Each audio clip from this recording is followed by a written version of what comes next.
बिस्मिल्लाहिर्रहमानिर्रहीम। फरमान मुस्तफ़ा सल्लल्लाहु अलैहि वसल्लम, जिसने हराम का लुक़मा खाया उसकी 40 दिन की नमाजें कबूल नहीं की जाएंगी और उसकी दुआ 40 दिन तक नामकबूल होगी।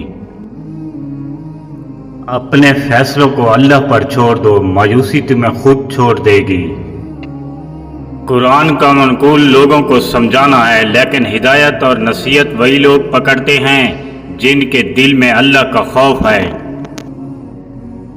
अबू मूसा अशअरी रज़ी अल्लाह अन्हु बयान करते हैं कि नबी करीम सल्लल्लाहु अलैहि वसल्लम ने मुझसे फरमाया, अब्दुल्ला बिन कैस, ला हौल वला कुव्वता इल्ला बिल्लाह कहा करो कि ये जन्नत के ख़जानों में से एक ख़जाना है। रसूल अल्लाह सल्लल्लाहु अलैहि वसल्लम ने फरमाया, मेरी सिफारिश उस शख्स के लिए होगी जो इस हाल में मरा कि उसने अल्लाह के साथ किसी को शरीक ना ठहराया हो। जो इंसान जितना खामोश रहता है वो अपनी इज्जत को उतना महफूज रखता है। दुनिया का सबसे खूबसूरत एहसास ये है कि मेरा रब मुझसे बहुत प्यार करता है। अपनी परेशानी हर किसी को ना बताएं। 20% लोग परवाह नहीं करते और बाकी 80% लोग खुश होते हैं कि आप परेशान हैं। जिस चीज की तमन्ना करते हो उसके लिए दुआ करते रहो। मुमकिन और नामुमकिन सिर्फ इंसान के दिमाग का तस्वर है, अल्लाह के लिए कुछ भी नामुमकिन नहीं।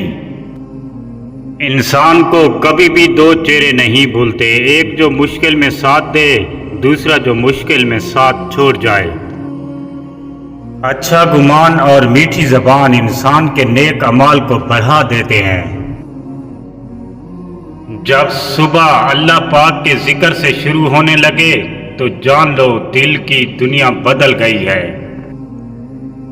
उम्मीद जब अल्लाह से लगी हो तो टूटने का कोई खौफ नहीं होता।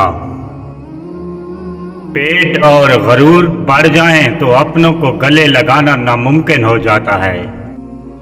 सब्र करने से कोई मुसीबत बाकी नहीं रहती, बेसब्री पर कोई अजर सवाब नहीं मिलता। आखिर में गुजारिश है कि चैनल सब्सक्राइब कर दीजिएगा। अल्लाह निगहबान। दुआ गो सागर।